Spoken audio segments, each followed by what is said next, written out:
to rest after a long journey in front of a roaring fire with a mug of ale and a quiet evening before you.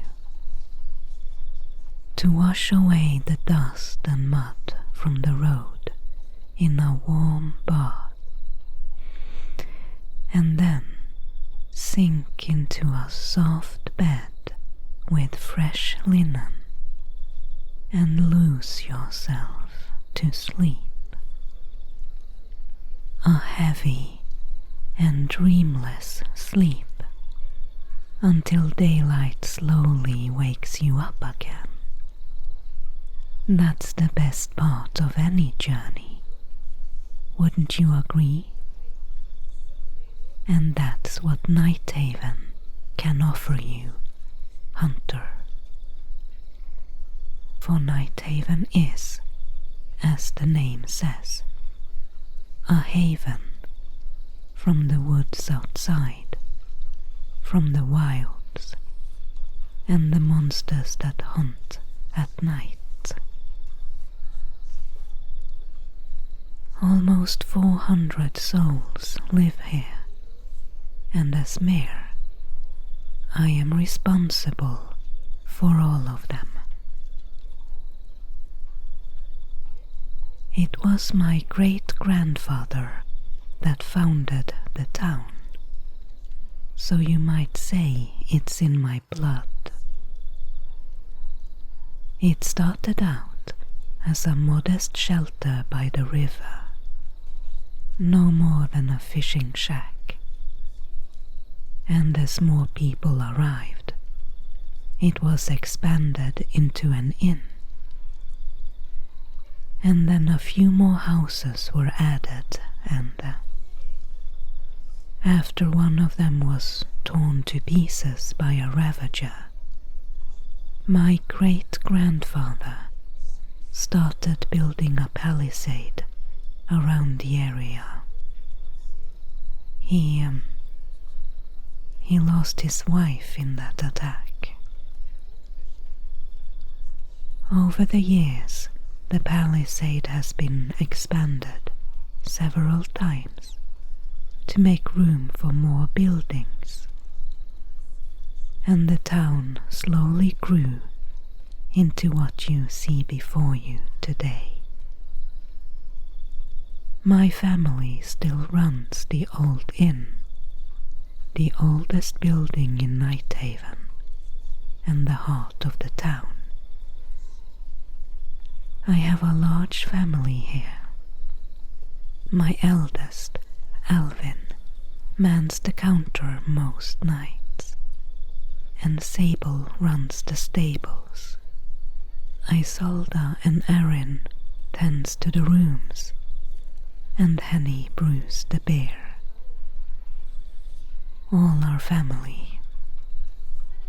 And so are you, for all intents and purposes. Whenever you're in Nighthaven, you can stay at my inn for free. Think of it as a home away from home. Whenever you need a rest from life on the road. Our walls are high and thick, and our lanterns lights the streets at night. In Nighthaven, you can lower your shoulders and relax. And I am proud to say that Nighthaven is mostly self-sufficient. We have cleared farmland outside of the palisade and tend the fields in the daytime. The produce is divided fairly between all inhabitants. We have brave hunters that track game in the forest. You might come across some of their shelters in your travels. Sometimes they stay out for a few nights. We have tanners and fletchers, smiths and herbalists. We make our own clothes, our own houses, and most of our own tools. What we lack is iron and other metals as well. The soil is good for farming here, but contains little else of value. So to provide our smiths with metal and the tools we need for anything else, we trade with Millstone. We trade with other settlements too, but Millstone is the closest, and a mining town mainly. We provide them with our surplus of food, and they provide us with iron and steel. It has been a prosperous arrangement for both towns. But in the last few months, things have started to change. Visits from Millstone have been few and far between, and not just because of the monsters. The whole town seems to have become more isolationist, less welcoming to its neighbors, and not interested in solving the monster problem. We all contributed to your paycheck, as I'm sure you know. Nighthaven, Darkwell, Greenwood, Mistvale, Seafoam, and Troll's Gate, all but Millstone. The Mayor of Millstone, Delvin is his name, backed out, changed his mind. He said it would be no use. Another Southerner couldn't possibly help us when the first one failed. So the rest of us contributed a bit more and hired you anyway for a whole year. We have not had news of Delvin or his town for almost a month. The roads are treacherous, and few wish to travel, but no news at all is worrisome. The few of my people I have sent there has not returned. Whether they ever reached Millstone, I do not know. I want you to check in on the town and see what's happening there. Delvin was always a bit contrary, and his town is a strange one. The pact is not upheld there. The people don't believe in it. For all I know, they might have done something to call down the wrath of the gods on all of us. It is a dark place. Be careful there. Keep your wits about you, and let Runa do the talking for you. Millstone people don't like outsiders. Like Delvin, they think we should solve our own problems. They don't want you here. There is something else you should know about. The Huntlords. Have Runa mentioned them?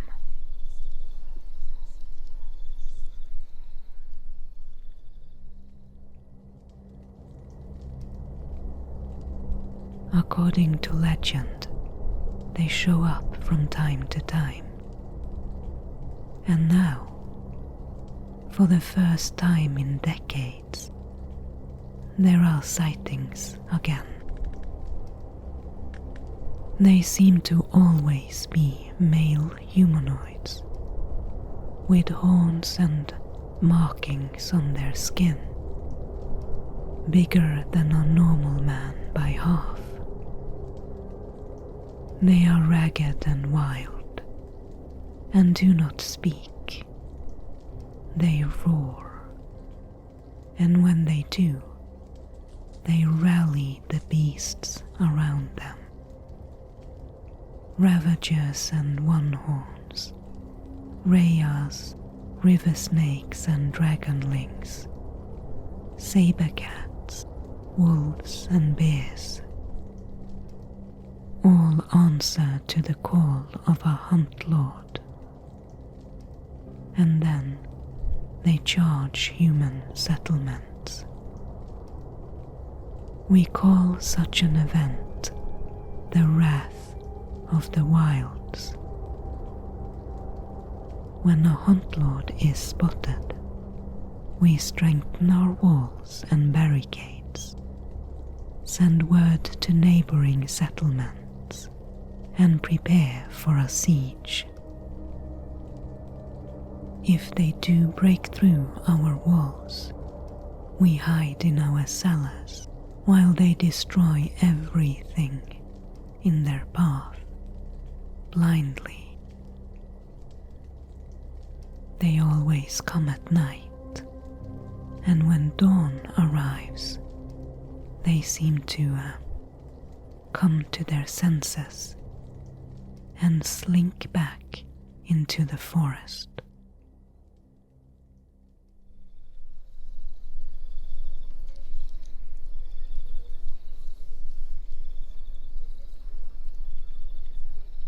Sometimes our walls hold, but most settlements have been destroyed or partially destroyed several times over their history, usually with a devastating loss of human life and a lot of rebuilding to do. According to Keeper Aethra, this is a sort of culling, something the wilds do when humans are getting too numerous and too strong. I do not agree. Such meaningless suffering should not be excused. But I am a practical woman and know little of religion or mysticism. The Wrath of the Wilds. I fear that this is what has happened to Millstone. Hopefully I am wrong. But if it turns out that I am right, I want you to seek out a hermit that lives by the river north of Millstone. He is the last of the people who used to be Millstone's keepers, before they turned away from the gods. He can help you if all you find is a destroyed settlement and no shelter from the night.